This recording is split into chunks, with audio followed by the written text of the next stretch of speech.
بسم اللہ الرحمن الرحیم۔ السلام علیکم ورحمۃ اللہ۔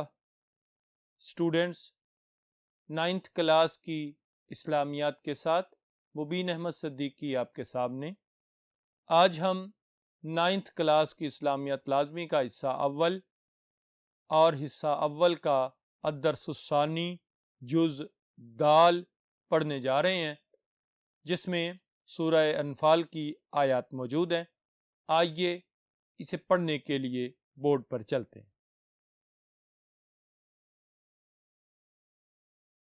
اسٹوڈنٹس، آپ دیکھ رہے ہیں الدرس الثانی جز دال سورۃ الانفال کی آیات 49 سے لے کر 58 تک آج ہم نے پڑھنی ہے۔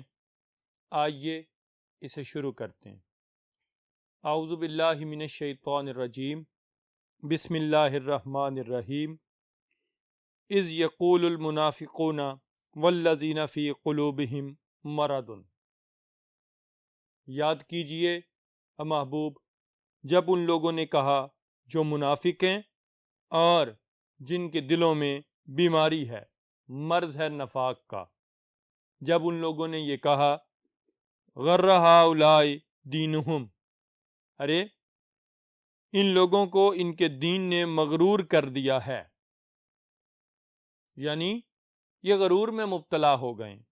جب مسلمان 313 کی تعداد میں اتنے بڑے لشکر کے مقابلے میں آئے تو پھر یہ طرح طرح کی باتیں منافقوں نے کرنی شروع کر دی۔ کہاں 1000 کا لشکر اور کہاں یہ 313، وہ کر و فر کے ساتھ آئے ہیں، یہ چند ہتھیار لے کے مقابلے کو چلے گئے ہیں۔ وَمَن يَتَوَكَّلْ عَلَى اللَّهِ، اور جو اللہ تعالیٰ پر بھروسہ رکھتا ہے فَإِنَّ اللَّهَ عَزِيزٌ حَكِيمٌ، تو اللہ تعالیٰ غالب اور حکمت والا ہے۔ یعنی وہ منافق یہ بات نہیں جانتے تھے کہ جو 313 آئے ہیں انہوں نے غلامی مصطفیٰ صلی اللہ علیہ وسلم کو اپنایا ہے، یہ رسول اللہ کے غلام بن کر آئے ہیں اور ان کا اللہ اور اس کے رسول پر بھروسہ ہے۔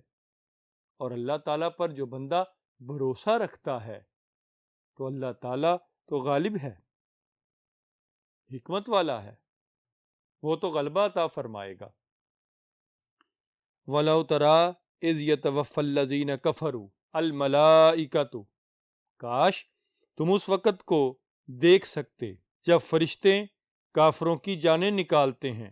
يَضْرِبُونَ وُجُوهَهُمْ وَأَدْبَارَهُمْ، وہ ان کے منہوں اور پیٹھوں پر کوڑے اور ہتھوڑے وغیرہ مارتے ہیں، یعنی ان کی جان سختی سے نکالتے ہیں۔ وَذُوقُوا عَذَابَ الْحَرِيقِ، اور یہ کہتے رہتے ہیں کہ اب عذاب آتش کا مزہ چکھو، یعنی آگ کے عذاب کا مزہ چکھو۔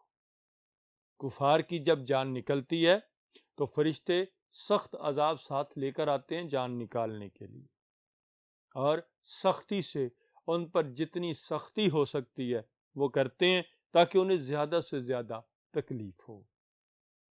اسی بات کی طرف یہاں اشارہ فرمایا، ذالک بما قدمت ایدیکم، ایسا ان کے ساتھ کیوں کیا جاتا ہے؟ ذالک بما قدمت ایدیکم، یہ اس بات کا عذاب ہے، یہ اس بات کی وجہ سے ہے جو تمہارے ہاتھوں نے اعمال آگے بھیجے، جو عمل تم نے کیے، جو تم نے آگے بھیجے آخرت کے لیے، یہ ان اعمال کی وجہ سے ہے۔ وَأَنَّ اللَّهَ لَيْسَ بِظَلَّامٍ لِّلْعَبِيدِ، اور یہ جان لو کہ اللہ تعالیٰ اپنے بندوں پر ظلم نہیں کرتا۔ اللہ تعالیٰ کسی بندے پر ظلم نہیں فرماتا، یہ انہی کرموں کا پھل ہے، یہ انہی اعمال کا نتیجہ ہے جو تم دنیا میں کرتے رہے ہو، اسی وجہ سے تمہارے ساتھ ایسا سلوک کیا جا رہا ہے۔ کداب آل فرعون والذین من قبلہم، جیسا حال فرعونیوں کا اور ان سے پہلے لوگوں کا ہوا تھا ویسا ہی ان کا ہوا، کہ کفروا بآیات اللہ، کہ انہوں نے اللہ تعالیٰ کی آیتوں سے انکار کیا، اللہ تعالیٰ کی آیتوں کو نہیں مانا۔ فَأَخَذَهُمُ اللَّهُ بِذُنُوبِهِمْ، تو اللہ تعالیٰ نے ان کے گناہوں کی سزا میں ان کو پکڑ لیا، یعنی انہیں عذاب دیا۔ ان اللہ قوی شدید العقاب، اور بے شک اللہ تعالیٰ زبردست اور سخت عذاب دینے والا ہے۔ اب یہاں بتایا جا رہا ہے کہ جو فرعون اور فرعون والے تھے اللہ تعالیٰ نے انہیں سخت عذاب دیا، جو ان سے پہلے تھے انہیں بھی اللہ کریم نے سخت عذاب دیا۔ اے کفار، یہ بات اچھی طرح جان لو کہ جو اللہ تعالیٰ کی آیات کا، اللہ تعالیٰ کی نشانیوں کا انکار کرتا ہے تو اللہ تعالیٰ ان لوگوں کو سخت عذاب دیتا ہے۔ کفار نے اللہ تعالیٰ کی آیات کا انکار جب کیا تو ان کے گناہوں کی وجہ سے اللہ تعالیٰ نے انہیں عذاب دیا، انہیں پکڑ لیا، کیونکہ اللہ سخت عذاب دینے والا ہے۔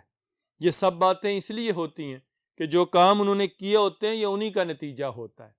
انسان دنیا میں جو کام کرتا ہے، جو عمل کرتا ہے، آخرت میں وہی اسے ملتا ہے۔ رسول اللہ صلی اللہ علیہ وسلم نے بھی ارشاد فرمایا، نہ دنیا آخرت کی کھیتی ہے، انسان دنیا میں جیسے عمل کرے گا ویسا نتیجہ آخرت میں اس کو بھگتنا پڑے گا۔ ذالک بأن اللہ لم یک مغیرا نعمتا انعمہا علی قوم، یہ بات اس لیے ہے کہ جو نعمت اللہ تعالیٰ کسی قوم کو دیا کرتا ہے تو جب تک وہ خود اپنے دلوں کی حالت نہ بدل لے اللہ تعالیٰ اسے نہیں بدلا کرتا۔ یعنی جو احسان اللہ اس قوم پہ کرتا ہے وہ احسان اس کے ساتھ قائم رہتا ہے، کبھی وہ احسان ختم نہیں ہوتا۔ کب ختم ہوتا ہے؟ جب وہ قوم اللہ کی نافرمانی کرنا شروع کر دیتی، پھر اللہ تعالیٰ اس بات کو بدل دیتا ہے، یعنی انہیں پھر عذاب دیتا ہے۔ یہاں پر اگر ہم بنی اسرائیل کا تذکرہ تھوڑی دیر کے لیے کر لیں تو بات واضح ہو جائے گی۔ بنی اسرائیل اللہ تعالیٰ کی لاڈلی قوم تھی، پیاری قوم تھی۔ جس وقت موسیٰ علیہ السلام اس قوم کی طرف بھیجے گئے تو اس قوم پر اللہ تعالیٰ نے بے شمار انعامات کیے، لیکن ہر بار ہر احسان کا بدلہ اس قوم نے کیا دیا؟ اللہ تعالیٰ کی نافرمانی کرتے رہے۔ ایک انعام آیا، آسمان سے من و سلوہ نازل ہوا۔ ایک انعام آیا، فرعون اور آل فرعون سے نجات ملی۔ ایک انعام آیا، انہیں رہنے کے لیے مصر شہر میں آباد کر دیا گیا۔ ایک انعام آیا، دریا میں ان کے لیے راستے بنا دیے گئے۔ ایک انعام آیا کہ ان کے لیے پتھر سے پانی کی نہریں جاری کر دی گئی وغیرہ۔ اب جتنے بھی انعام ان پر آئے، ان لوگوں نے کیا کیا؟ ان انعامات کو، ان احسانات کو یاد نہیں رکھا، بلکہ نافرمانیاں کرنے لگ پڑے۔ جب نافرمانیاں کرنے لگ پڑے پھر اللہ تعالیٰ نے ان پر عذاب نازل فرمایا ان کی نافرمانیوں کی وجہ سے۔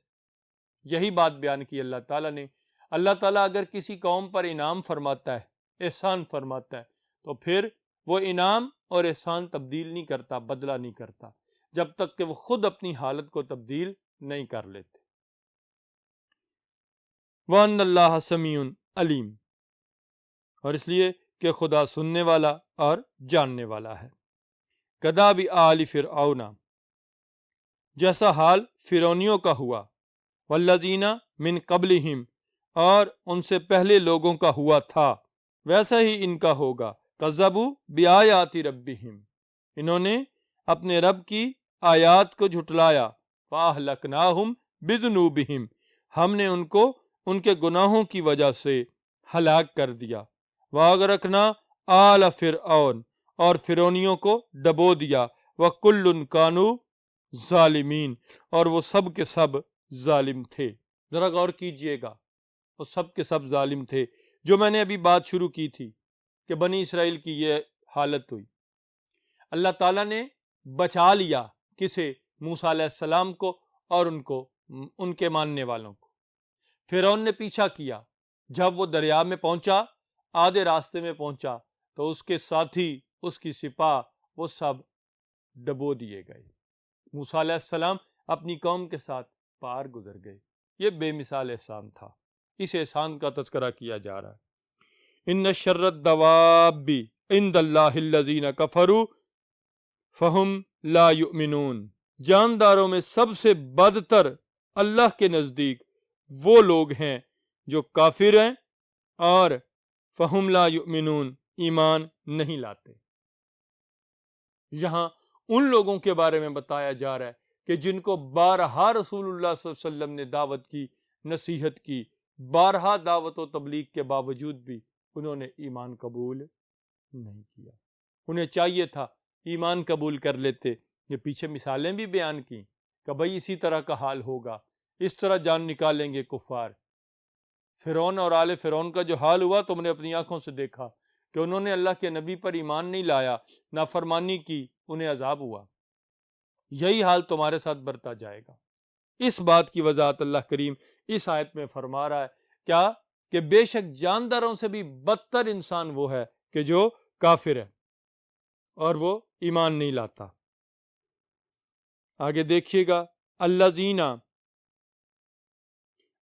عاہدت منہم ثم ینقضون عہدہم فی کل مرۃ، وہ لوگ کہ جنہوں نے آپ کے ساتھ صلح کا عہد کیا ہے پھر وہ ہر بار اپنے عہد کو توڑ ڈالتے ہیں، وہم لا یتقون، اور وہ اللہ سے نہیں ڈرتے۔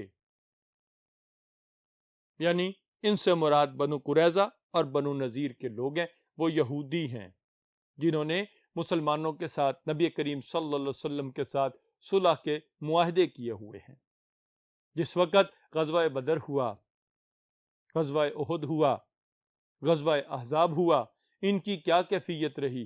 ہر بار یہ دغا دیتے رہے، وعدہ کر لیتے تھے آئندہ کبھی دغا نہیں دیں گے، آئندہ کبھی وعدہ خلافی نہیں کریں گے، لیکن ہر بار ان کی یہی کیفیت رہی کہ یہ جب مسلمانوں پر لشکر آ گئے، آگے سے غزوہ احزاب میں حملہ آور ہوئے، تو جو یہودیوں کا قبیلہ بنو قریظہ، بنو نذیر کفار مکہ کے ساتھ مل گیا، اور بنو قریظہ نے ان کے ساتھ وعدہ کر لیا کہ بھائی تم آگے سے حملہ کرنا، ہم مسلمانوں پر بیک سائڈ سے وار کریں گے۔ اب کبھی بھی انہوں نے اس بات کو تسلیم نہیں کیا تھا کہ مسلمانوں کے ساتھ مل کر جہاد کریں، نہیں، مسلمانوں کے ساتھ مل کر لڑیں، نہیں، حالانکہ معاہدہ ہوا تھا میثاق مدینہ میں کہ اگر کوئی مدینہ پہ حملہ کرے گا، اہل مدینہ مل کر حملہ آور کا مقابلہ کریں گے، لیکن یہ سب پس پشت ڈال دیتے اور مسلمانوں کو نقصان پہنچانے کی ہر بار کوشش کرتے۔ اس سے یہی لوگ مراد ہیں اور انہی کا ذکر ہے۔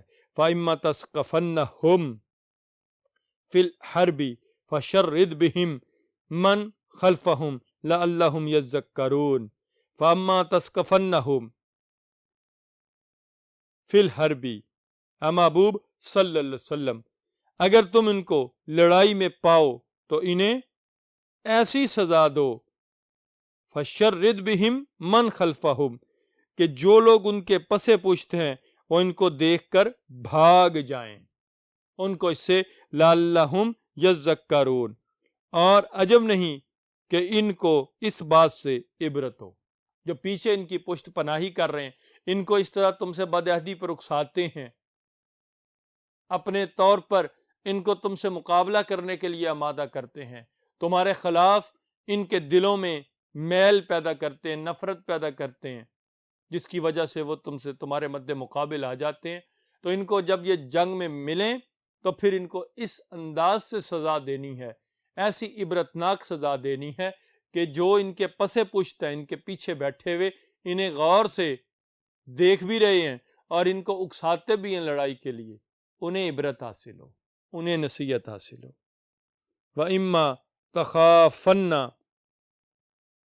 مِن قَوْمٍ خَيَانَةً فَأَنبِذْ إِلَيْهِمْ عَلَى سَوَاءٍ، اب کیا فرمایا، اور اگر تم کو کسی قوم سے دغا بازی کا خوف ہو، یعنی اگر تم نے اس کے ساتھ معاہدہ کیا تھا، اب تمہیں یہ محسوس ہو کہ یہ معاہدے پہ کاربند نہیں رہیں گے، خیانتاً دغا بازی کا خوف ہو، فَانبِذْ إِلَيْهِمْ عَلَى سَوَاءٍ، تو پھر ان کا عہد انہی کی طرف پھینک دو، انہی کی طرف لوٹا دو، یعنی انہیں بتا دو کہ آج کے بعد ہمارا اور تمہارا معاہدہ صلح کا ختم ہو چکا ہے۔ ان اللہ لا يحب الخائنین، کوئی شک نہیں کہ اللہ تعالیٰ دغا بازوں کو دوست نہیں رکھتا، خیانت کرنے والوں کو دوست نہیں رکھتا۔ یہی بات بنو قریظہ کے بارے میں آپ ذرا غور کریں نا، ہر مقام پر انہوں نے مسلمانوں کو دغا دینے کی کوشش کی ہے۔ اب یہی بات سمجھائی جا رہی ہے کہ جو صلح کا معاہدہ ان کے ساتھ ہوا تھا نا، وہ ان کو واپس کر دو، انہیں بتا دو کہ کوئی صلح کا معاہدہ نہیں ہے۔ ریزن کیا ہے؟ کہ تم ان کے ساتھ شامل نہیں ہوتے، تم نے معاہدے کی پابندی پہلے خراب کی، جب تم نے خود معاہدہ توڑ دیا پھر ہماری طرف سے بھی اب کسی قسم کی بہتری کی امید نہ رکھنا۔ اسٹوڈنٹس، یہ اللہ تعالیٰ کا عذاب ہے جو یہاں بتایا گیا، ان اللہ لا یحب الخائنین، اور خیانت کرنے والوں کو، دغا بازی کرنے والوں کو، دھوکہ دینے والوں کو اللہ تعالیٰ پسند نہیں فرماتا، اس لیے ان کے لیے یہ سزا بیان فرمائی۔ اسٹوڈنٹس، آج کا لیکچر ہمارا کمپلیٹ ہو گیا۔ اس رکوع کو غور سے سنیے گا اور دیکھیے گا تاکہ کسی قسم کی کوئی مشکل اور پریشانی نہ رہے۔